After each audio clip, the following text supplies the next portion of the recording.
scientific question. I don't think there's any final answer. I don't even think scientists ultimately know. They have theories and projections and models. But as just a layperson who looks at it, what I try to look at is what is the scale of change. So there's no question that a certain amount of CO2 is going into the atmosphere. But Mount St. Helens put a vastly greater amount of dust and particles and gases into the air than human activity does. Changes in sunspot activities, different cycles, and the complexity of the Earth's climate. And what I've read is that scientists have a very hard time modeling the effect of cloud cover and how it reflects heat away from the Earth or traps heat in the Earth. So I don't pretend to have the answers, but it's extremely complicated, and it's not clear that human activity has what the scale of impact is, whether it's tiny or larger, of CO2 emission on the climate. I want to remind the audience that we had a specific program on global climate change, and if you go to our website and you click on that program, you can see the videotape of that program. Next question. Barbara Hammer, a resident of Whatcom County for over 40 years, and I was wondering how this is being funded. Is it from funds within Whatcom County, and if not, what is the organization behind it? Where is the money coming from? Thank you for asking that question. It's entirely from people who live in Bellingham and Whatcom County. You live in Bellingham? I live in the York neighborhood in Bellingham. So these funds are paying your fees? I don't charge any fees for this. I'm not acting as an attorney for the group. Mr. Acrimonious. One of my better titles. State your name. Bill Schoonover. I now live in Oak Harbor area, but I do have another farm here and some other property. One of your slides said, let's go, I was directed toward using renewable sources of energy. My question is, how many more Cylindras can we afford? None. Anybody want to address the question? Do you have anything else? Very good. You have no answer to that question? I can comment. Then I can't get to you yet because of our rules. Members that have questions. Elliot. It was brought up by Doug regarding the interstate commerce rules governing the rails, but I didn't really hear an answer to my question, which was, can the city of Bellingham, in enacting this, actually try to control what does go through the rails as they pass through Bellingham? And that's directed to Paul, and if Tony wants to comment. Yeah, that's a great question, and I'm not going to be able to give you a detailed answer about what the powers of a city government are to regulate activity within the city limits. So, because ultimately, it's governed by Washington state law, I guess I would say. So a local community has zoning requirements, and they can have a permitting process, and they can have regulations about keeping the environment clean. They can have noise ordinances, so you can't run trains at certain hours of the night and things like that. But I don't think it extends all the way to a ban that just says we're not going to allow trains in our neighborhood. As a quick example, I live in Seattle, and the SNF, main line runs right through the heart of Seattle, and that train track goes to Chicago. And so I don't think that the city of Seattle or the port could throw them out entirely, but they can control things like public safety and noise and, as I said, zoning.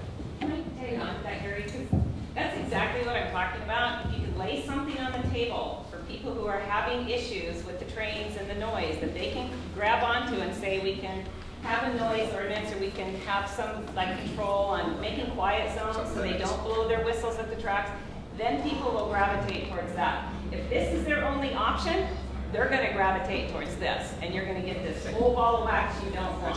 Let me just add something very quick. I live not too far from the port in Seattle, but kind of up the hill. So I can tell you that a train whistle in the distance is romantic and poetic. A train whistle 2 blocks away is a different story. Next question from Lisa. Stand up. Stand up and ask a question loudly. What I am thinking are a couple of things. I believe the Supreme Court designated corporations as people. People work there. It's not just paperwork that goes on there. Actual people make up corporations. I hear from you a tone that is anti-biz, anti-government as we have defined it.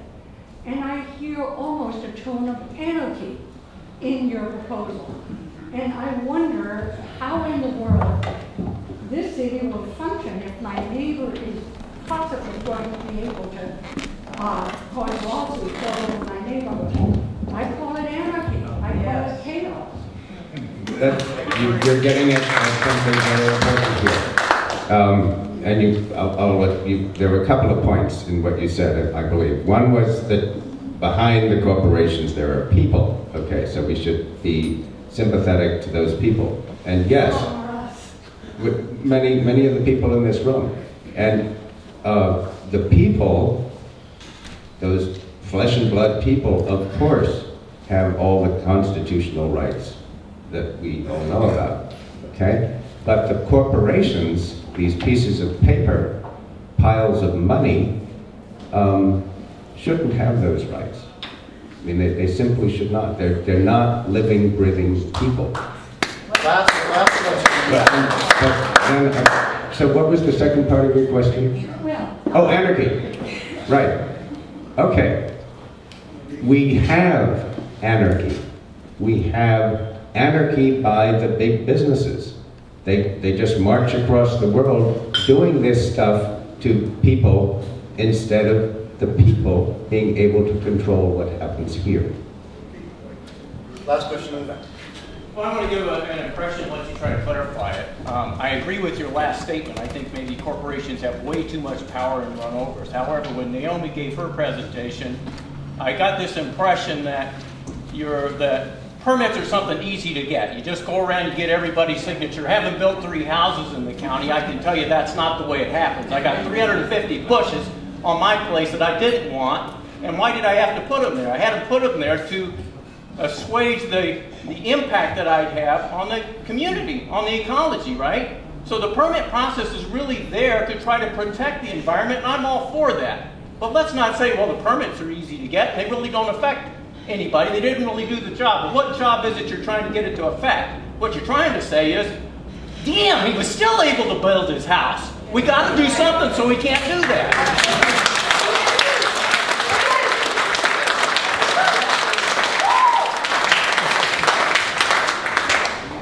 You building your house is affecting your lot and the neighbors around you. When they have a minute to close. Sure. This is very different. This is you're mixing apples with planets.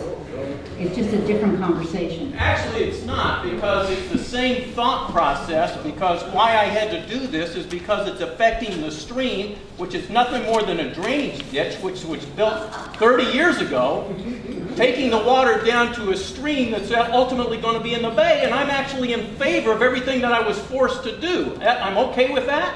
So the mindset is okay. Where we're trying to go with this is a whole different matter. And we need to really be looking at what's the legality and how we respect the rights. I really enjoy Richard Saunders, because he's always looking out for, okay, what rights are involved here? And we're not taking away people's rights, and we're not taking away corporate rights, but we want to make sure everybody's protected. Paul, you're out of time.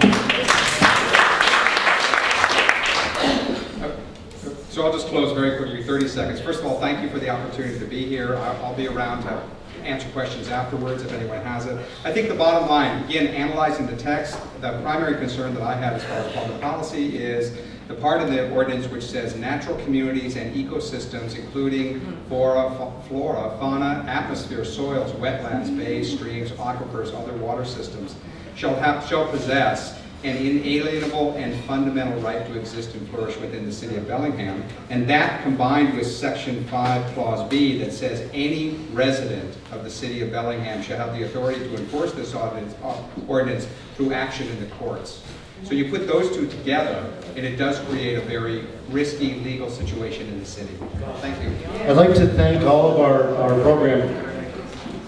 You know I'm out of time. These guys will stay around in front for a moment if you have a question afterwards. How about a round of applause for our program today?